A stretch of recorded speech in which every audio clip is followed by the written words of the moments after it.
Welcome to Nithya's channel. இன்னைக்கு நம்ம பிந்தி மசாலா எப்படி செய்யலாம்னு பார்க்கலாம். எங்க சேனலை முதல் தடவை பார்க்குறீங்களா? அப்ப மறக்காம சப்ஸ்கிரைப் பண்ணுங்க. கூடவே அந்த பெல் ஐகானை கிளிக் பண்ணுங்க. வாங்க வீடியோக்குள்ள போலாம். நான் ஒரு 1/4 கிலோ அளவுக்கு வெண்டைக்காய் எடுத்திருக்கேன். Ladies finger. அதை நல்லா வாஷ் பண்ணிட்டு ஈரம் இல்லாம இந்த மாதிரி கட் பண்ணி வச்சிருக்கேன். அவங்களுக்கு இஷ்டப்படி அவங்கவுங்க ஷேப்ல கட் பண்ணிக்கலாம். நான் இந்த மாதிரி கட் பண்ணி வச்சிருக்கேன். இப்போ இதை ஆயில்ல கொஞ்சம் நல்லா வதக்கி வழுவழுப்பு தன்மைலாம் போகிற மாதிரி நல்லா வதக்கி எடுத்துக்க போறோம். First step. இப்போ வெண்டைக்காவை வதக்கிறதுக்காக ஒரு அடுப்புல ஒரு பேன் வச்சிருக்கேன். பேன் சூடானதுக்கு அப்புறமா ஆயில் சேர்த்து நம்ம வெண்டைக்காவை ஃப்ரை பண்ணி எடுத்துக்கலாம். ஆயில் சூடாயிடுச்சு. இப்போ வெண்டைக்காவை அதில் சேர்த்து நல்லா வதக்கி எடுத்துக்கலாம். பாருங்க, வெண்டைக்காய் நல்லா ஃப்ரை ஆயிடுச்சு. இந்த மாதிரி பிசு பிசு தன்மை இல்லாமல் நல்லா ஃப்ரை ஆயிடுச்சு.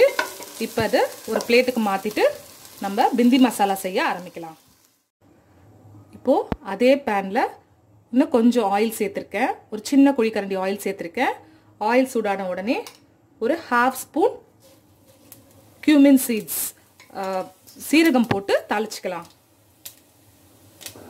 தாளிச்சுட்டு பொடியாக கட் பண்ண வெங்காயம், ஒரு பெரிய சைஸ் வெங்காயம் 2 எடுத்திருக்கேன், அதை சேர்க்குறேன்.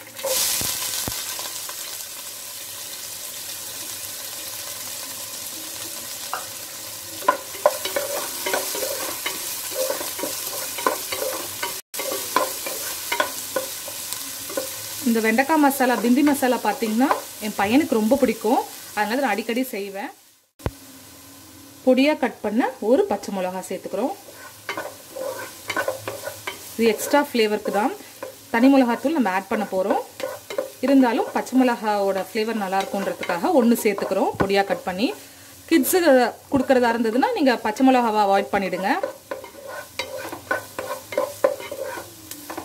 இது நல்லா வதக்கிட்டு பொடியாக கட் பண்ணி வச்ச 2 தக்காளி எடுத்திருக்கேன், அதையும் இதில் சேர்த்துக்கிறேன். சேர்த்துட்டு நல்லா வதக்கிக்க போகிறோம்.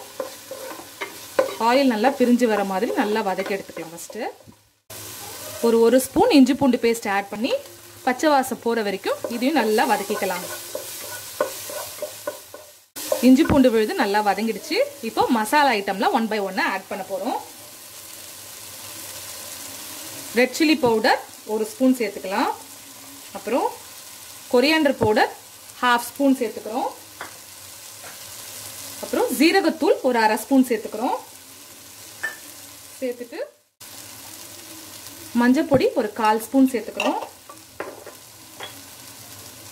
அப்புறம் இந்த டிஷ்க்கு தேவையான அளவுக்கு சால்ட் சேர்த்துக்கிறோம். சேர்த்துட்டு இது நல்லா வதக்கிக்கிறோம். அடுத்தது தயிர் ஒரு 1/2 கப் இதில் சேர்த்துக்க போகிறோம். இதுதான் இதில் ஸ்பெஷல் இன்க்ரீடியண்ட்டு. இதோட டேஸ்ட்னால நம்மளுக்கு அந்த வெண்டைக்காய் மசாலா ஒரு டிஃப்ரெண்ட் டேஸ்ட்டில் வரப்போகுது. செம்ம டேஸ்ட்டாக இருக்கும் சப்பாத்தியோட. பாருங்கள், இது நல்லா வதக்கணுன்னே பாருங்கள் ஆயிலாம் நல்லா பிரிஞ்சு வருது. இப்போது நம்ம வெண்டைக்காய் ஏற்கனவே ஆயிலில் வதக்கி வச்சுருக்கோம், அதை இதில் சேர்த்துக்க போகிறோம். தண்ணிலாம் நம்ம இது வரைக்கும் எதுவும் சேர்க்கலை. இப்போது இந்த வெண்டைக்காவையும் இதிலே கொஞ்சம் நேரம் ஃப்ரை பண்ண போகிறோம். ஒரு 2 to 3 minutes தான் ஃப்ரை பண்ண போகிறோம். அதுக்கப்புறம் தேவையான அளவுக்கு தண்ணி சேர்த்து நல்லா அதை கொதிக்க வச்சு இறக்க போகிறோம். இப்போ 2 to 3 minutes இது நல்லா இது கூடயே பாயில் ஆகட்டும். நம்ம ஒரு லிட்டு போட்டு க்ளோஸ் பண்ணலாம். பாருங்க, மசாலாவில் வெண்டைக்காய் நல்லா ஊறி இருக்கு. இப்போது தேவையான அளவுக்கு தண்ணி சேர்த்து நல்லா கொதிக்க வைக்கலாம். நான் 1 கப் தண்ணி சேர்க்குறேன்.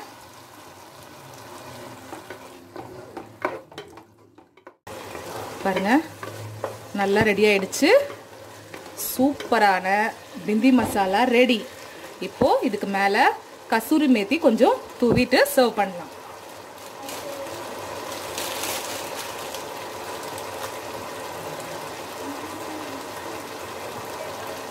கஸ்தூரி மேத்தி தூவிட்டு சர்வ் பண்ண போறோம். பிந்தி மசாலாவை நீங்களும் ட்ரை பண்ணுங்க. உங்க கமெண்ட்ஸை கமெண்ட் பாக்ஸ்ல ஷேர் பண்ணுங்க. இந்த வீடியோ பிடிச்சிருந்தா லைக் பண்ணுங்க, கமெண்ட் பண்ணுங்க, ஷேர் பண்ணுங்க. மறக்காம நித்யா சேனலுக்கு சப்ஸ்கிரைப் பண்ணுங்க. பாய்.